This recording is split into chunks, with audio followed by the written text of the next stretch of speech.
hanging out in Kirkville today with a guy who is not from here. If you've been following stock cars down in the southern tier the last few years, you know the Mills family name. They've been winning a lot of races. This is Buck Mills Jr. Of course, his dad runs a factory stock at Thunder Mountain last year. Buck Jr. here was the Skyline champion last year. He won 5 out of 10 races, too. Talk about a pretty good win percentage. Over his career, he has 160 wins, 7 championships. So if you're talking about somebody who knows how to get around the track in a stock car, this is one of the guys right here. How you doing, man? I haven't seen you in a long time. I'm doing pretty good. What are we doing at the Todd Cagle Race Shop today? Doing a little upgraded on his brakes. Oh, so you're helping him with the rear end and the disc brakes that he's putting Yes. in. Okay. Now, you're seeing the Hoosier tires next to him. He does not run those. He runs the DOTs. You tell me there's advantages and disadvantages with both tires. Yes, the Hoosiers don't last as long as the DOTs. Mm-hmm. Do the Hoosiers get a little more grip coming out of the corner, too? A lot more. Which do you run? I run the DOTs. Okay. And are you considered a factory stock or a street stock? What are you considered at Skyline? They're called factory stocks. Mm-hmm. Similar to what we'd see at 5 Mile Point and some of those places like that. Yep. What exactly is a factory stock? The tires, pretty much. That's it. So it's very similar to a hobby stock? Yeah. What can you have for a motor? 355.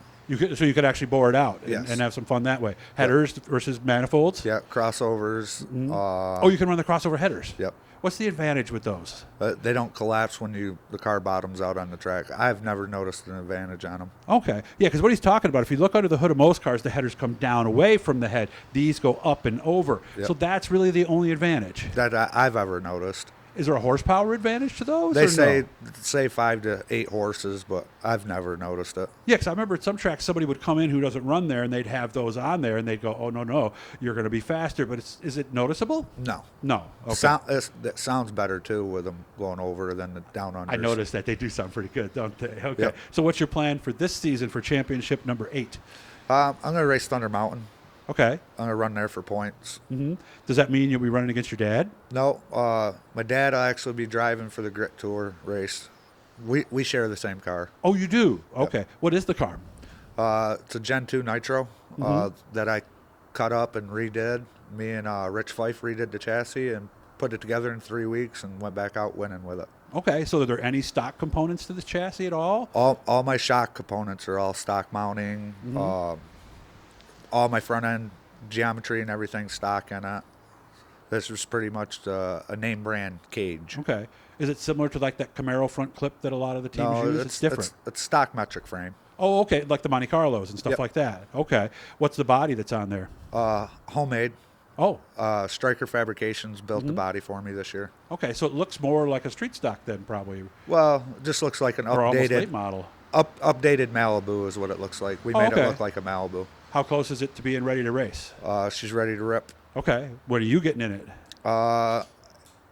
April 29th. April 29th. No, your wife is shaking her head no. 22nd, she said. Yeah. And that's going to be at Skyline? Nope, Thunder Mountain. Thunder Mountain, okay. Is he right? Okay, I'd check with her since she was right on the last one. I wanted to make sure that we gave her a chance. So you're our fact checker for this, okay? So if he says anything wrong, you let me know, okay?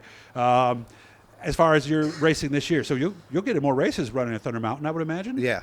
20 maybe? Or? I think they're doing 20. Okay. Any traveling or with sharing the car? That must be tough, right? Just the Grit Tour, wherever the Grit races are. That's the only traveling we're But that's going to be Dad, and you'll be like the crew chief? Yep. On that night? So, yep. So growing up around this, when did you realize that racing was your family's life and legacy, really, when you get down to it? Well, my dad's always raced, and he helped me build my first car when I was 18 years old, and ever really, since you didn't then. do anything before 18? Nope. No karts, no microds or quarter midgets, nothing? Jumped right into the factory stocks. Okay. I've had a theory. You tell me if you think I'm right on this or not, okay?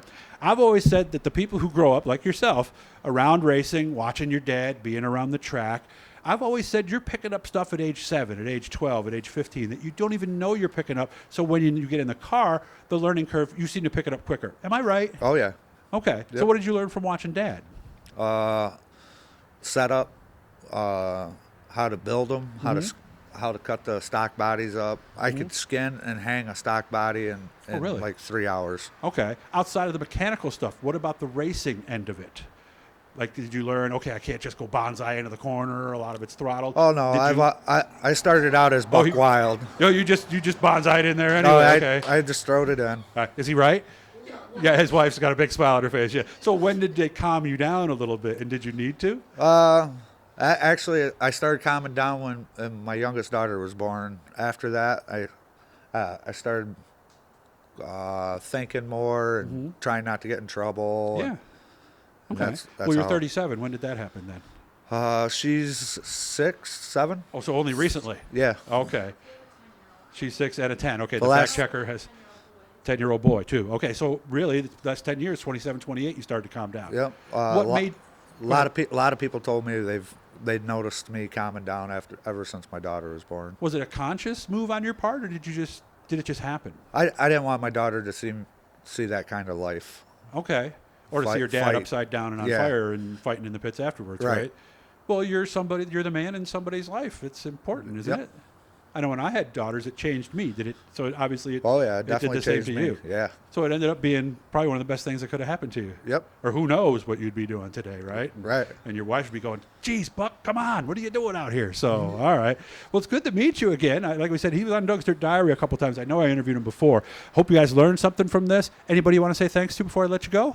Just my sponsors, Conley Engines, Kennedy Finance, Mom, Dad, my wife, my kids, and Stryker Fabrications for building me a sweet-looking car. See, she threw in one there that he had forgotten there. So you need her for all your interviews, don't you? Just to keep she's you- there for my interviews. She's telling me who to thank and who not to. Yeah. Well, with guys like us, we need a good woman around us Oh, or yeah. somebody that keeps us calm. Otherwise, Well, she pushes me to keep doing it. So oh, really? So Yeah. she's your biggest supporter as well. her and my boy.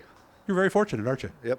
All right. I'm glad to hear that, man. Nice to see you again. Hit the Blue E, guys. That'll subscribe you. Every time we're talking to somebody cool. Wish you all the best, man, and hopefully I'll hear about you getting your first win of the season very soon. Thank you.